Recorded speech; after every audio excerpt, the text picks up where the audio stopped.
আসসালামু আলাইকুম রহমতুল্লাহি ওয়া বারাকাতু। হ্যালো ভিউয়ার্স, আজকে আমরা চতুর্থ টিউটোরিয়ালে আছি। সো আজকে আমরা দেখব যে এমএস ওয়ার্ডে কোনো স্পেলিং যদি ভুল হয়ে যায়, তো আমরা সেটা কিভাবে সংশোধন করব। সো এই সংশোধনটা আমাদেরকে বিভিন্ন ডিফারেন্স ওয়েতে দেখাবে। বাট ভুলটা কি আকারে হতে পারে? ভুলটা হতে পারে যদি কোনো কনটেক্সচুয়াল এরর হয় আমাদের কোনো ডকুমেন্টে, তাহলে আমাদের ওই লাইনটার নিচে একটা ব্লু লাইন দেখাবে। আবার বলতেছি, ব্লু লাইন দেখাবে যদি কোনো কনটেক্সচুয়াল এরর হয়। এবং দ্বিতীয় সেকেন্ড হয়েছে যে কোনো ওয়ার্ডের যদি স্পেলিং ভুল হয়, তাহলে ওই ওয়ার্ডের কোনো স্পেলিং ভুল হলে ওই লাইনটার রেড লাইন দেখাবে। রেড লাইন দেখাবে, একটা নিচে একটা রেড লাইনের দাগ দেখাবে। দেন থার্ডলি, যদি আমাদের ওই লেখায় কোনো গ্রামাটিক্যাল মিস্টেক থাকে বা কোনো সেন্টেন্সে আমরা যদি কোনো গ্রামাটিক্যাল ভুল করি, তো ওই ডকুমেন্টের ওই লাইনটার নিচে গ্রিন লাইন দেখাবে।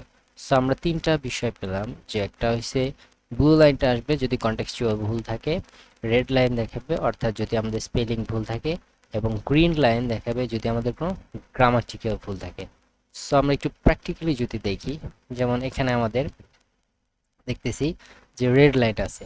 সো আমরা বলছিলাম যে রেড লাইন হচ্ছে কোনো স্পেলিং যদি আমাদের ভুল হয়, যেমন এখানে place the cursor where. So বানানটা হবে WHERE, হোয়ার। যে এই যে হোয়ার শব্দটা দেওয়ার সাথে সাথে আমাদের রেড হয়ে চলে গেছে। আবার এখানে নিচে একটা দেখতেছি আমরা রেড লাইনের মতো দেখা যায়। সো এখানে যদি আমরা এটা কারেক্ট করে লিখি HOM, দেন এটা চলে যাবে। সো এগুলো হচ্ছে স্পেলিং ভুল। সেকেন্ডলি যেটা যদি হয় আমাদের হচ্ছে, আমরা দেখলাম যে ব্লু লাইনে আমরা দেখতেছি এই যে ব্লু নীল কালার, এবং আরেকটা হচ্ছে গ্রিন সবুজ কালার। সো আমরা দেখছিলাম যে সবুজ কালারটা হবে কখন? সবুজ কালারটা হবে যখন গ্রামাটিক্যাল কোনো ভুল থাকবে। সো গ্রামাটিক্যাল ভুলটা হয়েছে যেমন এইখানে সেকেন্ড মেথড, এখানে একটা গ্রামাটিক্যাল মিস্টেক আছে। আবার আমি এখানে একটা সেন্টেন্স লিখছি, is grammatical this A problem. এই সেন্টেন্সটা আসলে একটি গ্রামাটিক্যাল ভুল আছে, যার ফলে আমাদের এখানে কি এই যে ইজ দিস গ্রামাটিক্যাল, এখানে ভুলটা এরর করতেছে। আচ্ছা, এরপরে থার্ডলি আমরা দেখছিলাম যেখানে যদি আমাদের কি হয়, আমাদের ব্লু লাইনটা দেখাবে। ব্লু লাইনটা কখন? যখন কোনো কনটেক্সচুয়াল এরর হবে। সো কনটেক্সচুয়াল এরর কিরকম? যেমন এখানে হবে ডিয়ার মিস্টার খান। সো আমরা যদি এখানে ডিয়ার হবে না, শব্দটা হবে DEAR। এই যে DEAR, ডিয়ার। যদি আমি এখানে DEER দিই, তাহলে আমাদের এখানে ভুলটা দেখাবে। অর্থাৎ আমরা এই যেখানে দেখতেছি ব্লু কালার, কনটেক্সচুয়াল আমাদের একটা মিস্টেক আছে। সো আমি যদি এটা সংশোধন করে DEAR লিখি, ডিয়ার মিস্টার খান, সো সেক্ষেত্রে আমাদের এই ভুলটা চলে যায়। সো ভিউয়ার্স, আমরা দেখলাম যে তিন ধরনের ভুল হয়ে থাকে কনটেক্সচুয়ালে, এইখানে আমাদের যে ওয়ার্ডপ্যাডের যে লেখাগুলো।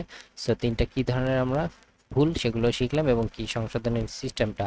এবার দেখবো আমরা পরবর্তী স্টেপে যে এইটা কিভাবে সংশোধন করবো। অর্থাৎ আমরা যে গ্রামাটিক্যাল যে ভুলগুলা বা যে কন্টেক্সচুয়াল ভুলগুলা বা স্পেলিং যে ভুলগুলো আমরা দেখলাম, সেগুলো আসলে কিভাবে সংশোধন করব। সো আমরা এখানে চিত্রে দেখতেছি, এখানে চিত্র অনুযায়ী বলছে right click the mouse, a list of suggestion appears, choose the correct word with a left click.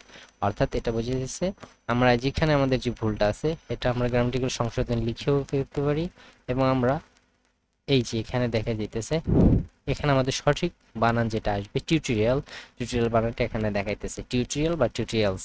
So আমরা এখান থেকে যেটা আমাদের প্রয়োজন সেটা আমরা যদি নিয়ে নিই, ওখানে যদি ক্লিক করি, তাহলে আমাদের সঠিকটা চলে আসে।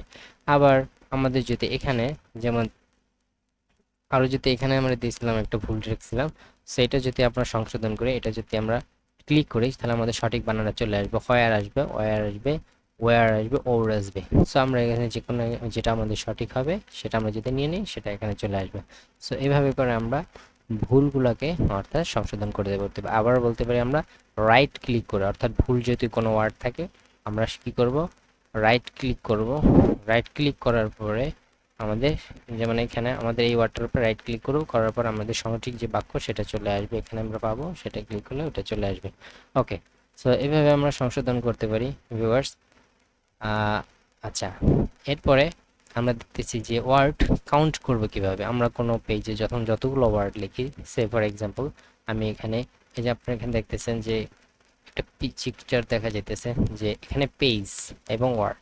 সো ব্যাপারটা হচ্ছে এরকম, আমি এই পেজে কতটা ওয়ার্ড লিখছি এবং এটা কততম পেজে আছে সেটাও দেখা যাচ্ছে যে সো এই যে একেবারে কর্নারে লেফট সাইডের কর্নারে দেখা যাচ্ছে যে ওয়ার্ড আমার এখানে টোটাল, হ্যাঁ, ওয়ার্ড আছে 31, টোটাল 31 ওয়ার্ড।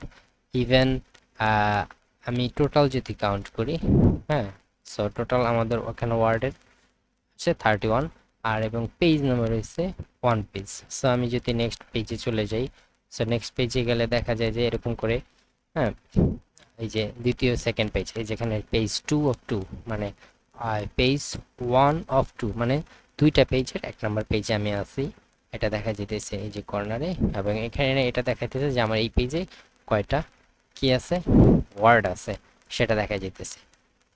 সো এই পেজে আমি যদি কিছু লিখি, সো সেটা একই সাথে কাউন্টিং হয়ে যাবে, হ্যাঁ।